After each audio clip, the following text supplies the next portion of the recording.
qui voit. Mais tu vas mourir. Et tu mourras. Et tu n'es pas le prochain président de la République de Côte d'Ivoire. C'est moi qui te l'ai dit. Je fêterai avec le prophète Eli Pada le 31 décembre en Côte d'Ivoire. Ce 31 décembre là, nous serons à Abidjan. Ce n'est pas un débat. Tu mourras. Toi, Alassane Dramane Ouattara. Ben, vous parlez d'élection en Côte d'Ivoire. Bon, je ne sais pas s'il y a eu élection. Peut-être vous avez vu des élections, moi je n'en ai pas vu. S'il faut appeler les choses par leur nom. Hier, on a assisté à quoi en Côte d'Ivoire? Quand vous mobilisez plus de 40 000 forces de l'ordre et de sécurité pour tenir en respect les leaders de l'opposition et leurs militants, et vous allez seul vous faire plébisciter, mais c'est un putsch civil, un coup d'État civil. On utilise l'armée. L'élection de 2025 devait tourner une page. Elle a ouvert une blessure. Le peuple n'a pas vu une compétition politique, mais une reconduction annoncée, une victoire sans adversaire, un rituel plus qu'un choix. Ce n'est pas une élection, c'est une formalité. Beaucoup parlent d'un scrutin vidé de sens, où le résultat n'était pas une surprise, mais une répétition. Ce sentiment, ce n'est pas de l'indifférence, c'est le désenchantement politique total. Le 25 octobre 2025, la Côte d'Ivoire a voté. Mais au lendemain du scrutin, une phrase circule. Oui, il y a eu des élections. Mais non, il n'y a pas eu de démocratie. Le pays semble calme. Mais derrière ce calme, un sentiment puissant se répand. Le refus. Le refus d'un 4e mandat jugé illégitime. Le refus d'un processus électoral sans confiance. Le refus d'une démocratie devenue forme sans fond. Like et abonne-toi pour ne pas rater nos prochaines vidéos sur l'actualité africaine. Mais c'est toi qui vois. Mais tu vas mourir. Et tu mourras. Et tu n'es pas le prochain président de la République de Côte d'Ivoire.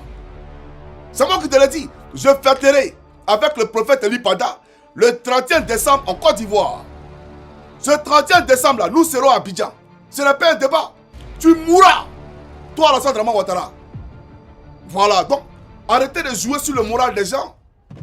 Vous voulez jouer sur le moral des gens. Il y a eu quelle élection en Côte d'Ivoire? Le président Laurent Gbagbo lui-même a tagué ces élections de braquage électoral. C'est quoi un braquage? Quand les gens prennent des armes à feu, qui font irruption dans une banque pour dérober cette banque, c'est de l'argent propre. C'est de l'argent propre. On te parle de braquage électoral. Et tu parles de quoi? Regardez, chers camarades. Dans les temps anciens, quand je parle des temps anciens, je parle de notre époque. Quand le président Gbagbo a fait de cet intrus-là candidat aux élections présidentielles en Côte d'Ivoire, tout le pays était en fête. On sentait que le pays était en campagne. On sentait qu'il y avait une élection dans le pays. On est d'accord ou pas? Dans toutes les rues de Côte d'Ivoire, c'était des colonnes, des 4x4 qui s'alignaient. Les gens chantaient à la gloire de leurs candidats. Dans toutes les villes de Côte d'Ivoire, on voyait les gens manifester, danser, célébrer les candidats. Mais Alassane Dramane Ouattara, ces élections-là, pendant que d'après toi, tu es en campagne, il y a des villes qui sont en train de protester, des gens qui sont en train de tuer. Tu appelles ça une élection? Ce n'est pas une élection. Ce qui s'est passé en Côte d'Ivoire n'est pas une élection. Et je te le dis et je te le répète, tu mourras. Tu vas mourir. Et ce n'est pas un débat. Et quand tu mourras, ils vont comprendre que on ne joue pas avec l'Éternel. On ne joue pas avec l'Éternel. Je vois ce charlatan, parce que quand vous dites faux pasteur, moi ça me fait rire. Ce charlatan, cet escroc-là, qui vient, qui raconte sa vie en disant que le prophète Eli Pada, de toutes ces intrigues politiciennes, mais qui est obligé de subir, encore une fois, parce qu'en face, il y a la répression d'État et des entraves importantes à la liberté d'expression politique. Et c'est la raison pour laquelle je dis qu'il y a plus de résignation que d'enthousiasme. Excellent, Ben, vous parlez d'élection en Côte d'Ivoire. Bon, je ne sais pas s'il y a eu élection. Peut-être vous avez vu des élections, moi je n'en ai pas vu. S'il faut appeler les choses par leur nom. Hier, on a assisté à quoi en Côte d'Ivoire? Quand vous mobilisez plus de 40 000 forces de l'ordre et de sécurité pour tenir en respect les leaders de l'opposition et leurs militants, et vous allez seul vous faire plébisciter, mais c'est un putsch civil, un coup d'État civil. On utilise l'armée pour faire un coup d'État civil. Bon, mais comme nous sommes dans une situation mondiale de 2 poids, 2 mesures, vous allez voir que personne ne va rien dire. Donc, un coup d'État civil, peut-être... Pour reprendre l'expression du président Laurent Gbagbo. Oui, je ne sais pas, je ne l'ai pas écouté dire ça, mais s'il l'a dit, c'est de bon sens.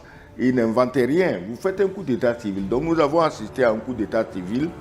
Nous attendons de voir les réactions des censeurs universels et africains des putschs, des putschs militaires comme des putschs civils. Pour le moment, on estime que quand c'est un civil, ce n'est pas un putsch. Quand c'est un militaire, c'est un putsch.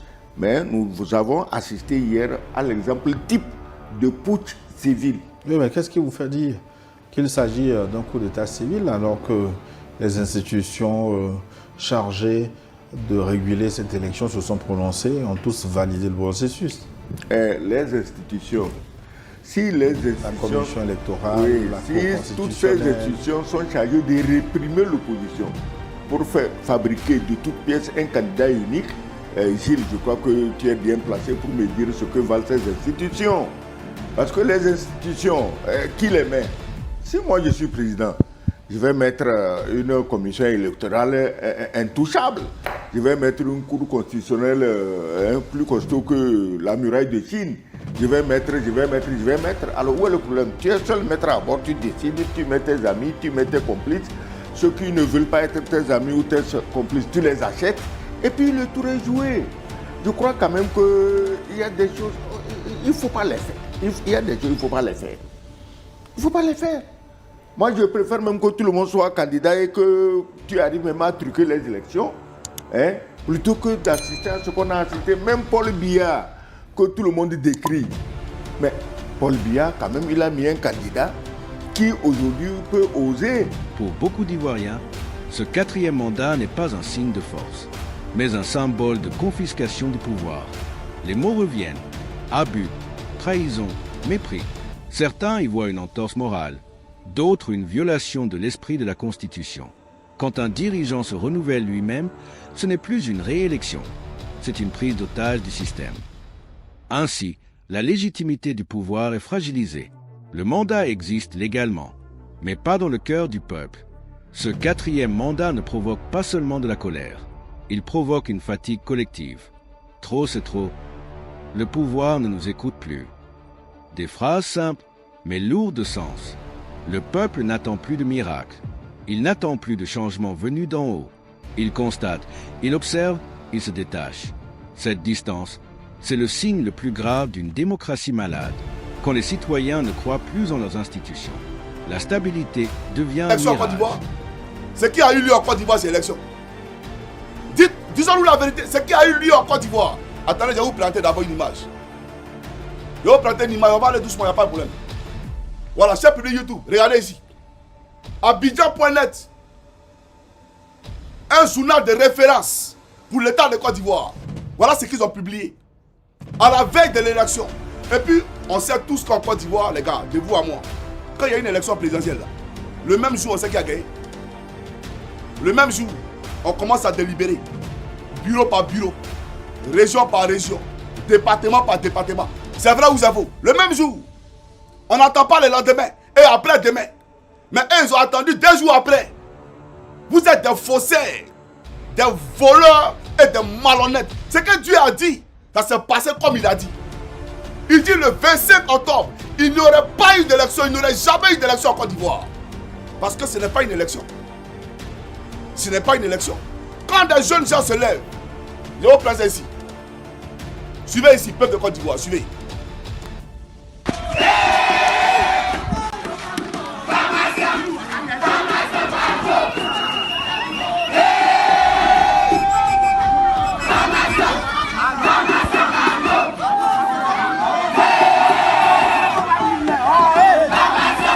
Voilà. Donc ici, vous voyez des des gens qui dansent avec une affiche à l'effigie du président Gbagbo. Ceux-là, on a écarté les candidats. Et c'est en pleine élection. Et ils ont fait ça là. Ils ont boycotté ces élections-là. Il n'y a pas eu élection. Ils disent qu'il n'y a pas d'élection ici. Ça n'a jamais existé en Côte d'Ivoire. Quand Ouattara Draman et Laurent Gbagbo s'affrontaient, dans aucun bureau de vote, dans aucune contrée de la Côte d'Ivoire, on a fermé les bureaux de vote, on a pris les bulletins, on les a déchirés. Jamais. Tout le monde a manifesté, bien entendu, sa joie de voter. Tout le monde. Mais regardez aujourd'hui en Côte d'Ivoire. Qui a voté? Il faut venir nous parler du taux de participation de ceux qui ont voté. Mais regardez ceux qui sont abstenus. Et même le retrait des cartes d'électeurs. Le retrait des cartes d'électeurs simplement montre qui a gagné les élections. Le retrait des cartes d'électeurs, ceux qui ont boycotté de retirer les cartes d'électeurs, montre qui est favorable en Côte d'Ivoire, qui est populaire en Côte d'Ivoire. Et on parle, non, il y a eu élection, on voit les charlatans, parce que pour eux, ils ont fait la réunion. Mais tout ce qu'on est tout sauf une élection. Ce n'est pas une élection présidentielle. Et Ouattara ne va pas gouverner la Côte d'Ivoire, il mourra. Hey, vous pensez qu'on va s'amuser ici? Il le sait très bien. Il sait dans quoi on est, il sait dans quoi il est. La démagogie dans laquelle vous vous inscrivez là, c'est pas nous. Nous on est très concentrés. Et avancer dans la foi. Et non avec les regards. Avancer dans la foi. Avec la foi en Christ. Et non avec ce que vos yeux voient. J'aimerais vous le dire. Le Seigneur avait promis au peuple hébreu 40 jours de marche dans le désert. Ils ont fait 40 ans. 40 ans pourquoi? Parce qu'ils ont douté de l'Éternel. 40 ans pourquoi? À cause de leur incrédulité.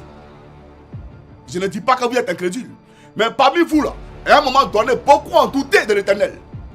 De sa capacité à renverser ce pouvoir. Mais c'est Dieu qui a créé toutes choses. C'est Dieu qui a créé toutes choses sur cette terre. De quoi avez-vous peur? Est-ce que Ouattara il ne mourra pas? Que ce soit par mort accidentelle ou naturelle, peu importe, est-ce qu'il ne va pas mourir? Mais pourquoi il peut prolonger sa vie sur terre? Pourquoi ne peut-il pas se rendre immortel? De toute façon, il est prêt à confisquer le pouvoir. Vous pensez que si on pouvait corrompre la mort, il n'allait pas le faire? Si on pouvait même tuer la mort, lui, Ouattara n'allait pas le faire, mais il mourra. Pour dire qu'il y a un Dieu là-haut qui a la porte et la clé qui ouvre le royaume des morts. Ce que vous dit là, il faut comprendre. Donc, il ne s'agit pas ici d'être incrédule. L'histoire retiendra peut-être ce 4e mandat comme une victoire politique. Mais dans la mémoire du peuple, il restera comme une fracture morale. Oui, il y a eu des élections. Mais non, il n'y a pas eu de choix.